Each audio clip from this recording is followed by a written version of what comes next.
Have you ever wondered why so much of history seems to be one long, bloody family feud? It's because, in many ways, it was.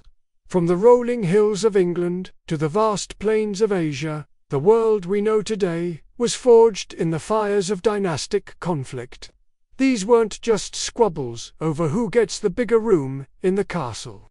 These were epic struggles for power, succession, and legacy, where a single claim to a throne could plunge entire nations into decades of war. Today, we're diving into the battles beyond borders, exploring the dynastic conflicts that literally redrew the map of the world. So, what exactly is a dynastic conflict? At its core, it's a war of succession. Imagine a king dies without a clear, undisputed heir. Suddenly, cousins, nephews, and even distant relatives with a drop of royal blood start coming out of the woodwork, all insisting they are the rightful ruler. These rival claims, often backed by powerful nobles and foreign allies, ignite a firestorm of political intrigue, betrayal, and ultimately, all-out war. It's a high-stakes Game of Thrones, but with real-life consequences that shaped the destinies of millions. Let's start with one of the most famous examples, the Wars of the Roses. This wasn't a fight between gardeners, but a brutal, 30-year civil war in 15th century England. The conflict pitted two rival branches of the royal Plantagenet family against each other. The House of Lancaster, represented by a red rose, and the House of York, symbolized by a white rose. The whole mess started due to a combination of weak leadership from the Lancastrian King Henry VI and the powerful ambition of Richard, Duke of York. Richard believed he had a stronger claim to the throne through his lineage.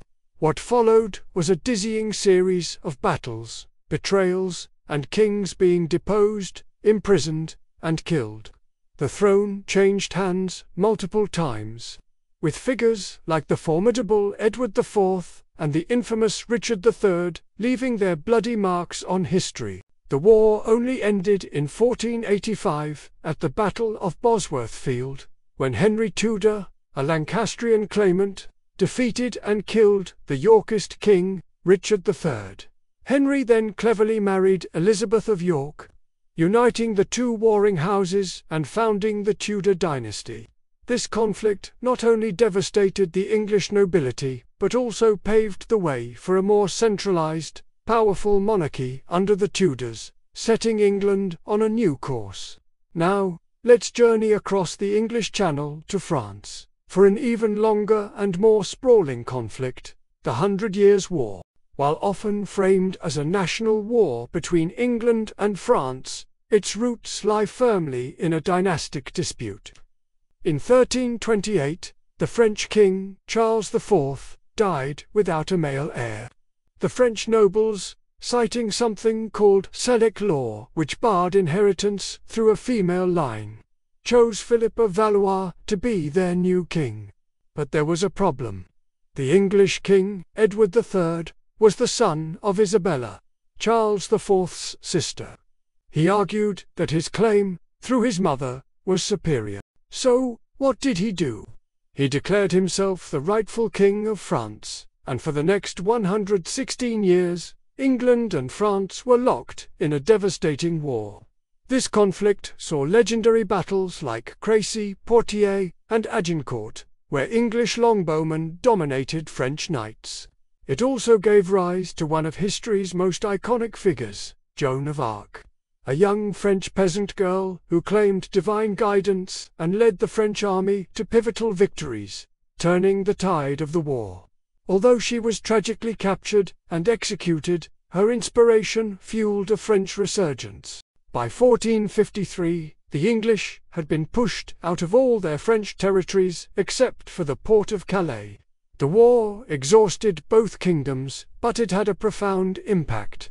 It helped forge distinct national identities for both the English and the French, moving them away from the shared feudal culture of the medieval period and toward the modern nation-state. Dynastic struggles weren't limited to Europe, of course.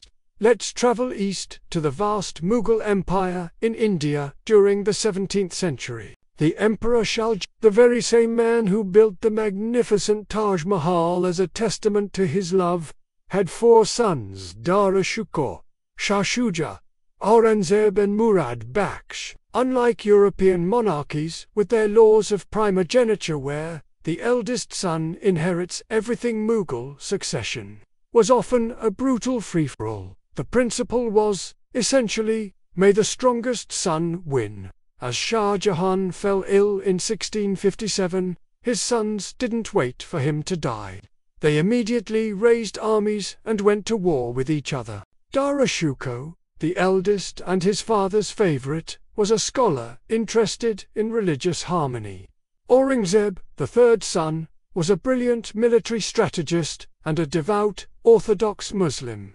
The brothers formed shifting alliances, but the main conflict was between Dara and Aurangzeb. Aurangzeb proved to be the more ruthless and capable commander. In a series of decisive battles, he defeated all of his brothers. He had Dara and Murad executed and chased Shah Shuja out of the empire. Then, in a final, cold-hearted move, he imprisoned his own father, Shah Jahan, in the Agra fort for the rest of his life. From his window, the old emperor could only gaze upon the Taj Mahal, the tomb of his beloved wife. Aurangzeb's victory and long reign marked a significant shift in the Mughal Empire, moving away from the religious tolerance of his predecessors and enforcing a stricter Islamic orthodoxy, a policy that had far-reaching consequences for the subcontinent. These wars of succession weren't just about who got to wear the crown.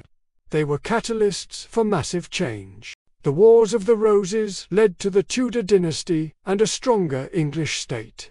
The 100 Years' War forged the national identities of France and England.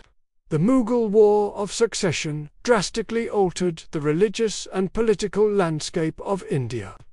These conflicts demonstrate a recurring theme in history: personal ambition and family rivalries, when mixed with the power of a throne, can unleash forces that reshape entire societies.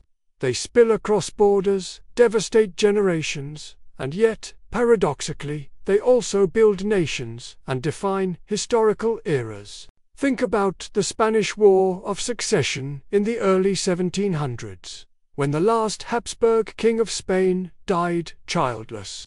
His will named Philip, the grandson of the powerful French king Louis XIV, as his successor. This threatened to create a superstate by uniting the thrones of France and Spain, completely upending the balance of power in Europe. Naturally, other major powers like England, the Dutch Republic, and the Holy Roman Empire weren't having it. They formed a grand alliance to support an alternative candidate, Archduke Charles of Austria. The resulting war raged across Europe for over a decade, from Spain and Italy to Germany and the Netherlands. It was a true world war of its time. The eventual peace treaty was a classic compromise.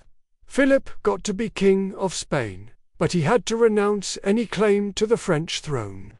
In return, Spain ceded valuable territories to the victors, like Gibraltar to Britain.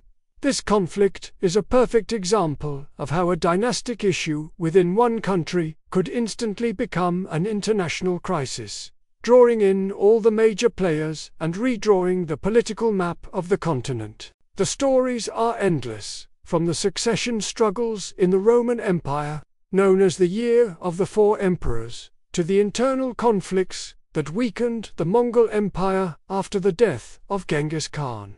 Each time a powerful ruler died, the question of who's next created a vacuum, a moment of extreme vulnerability and opportunity.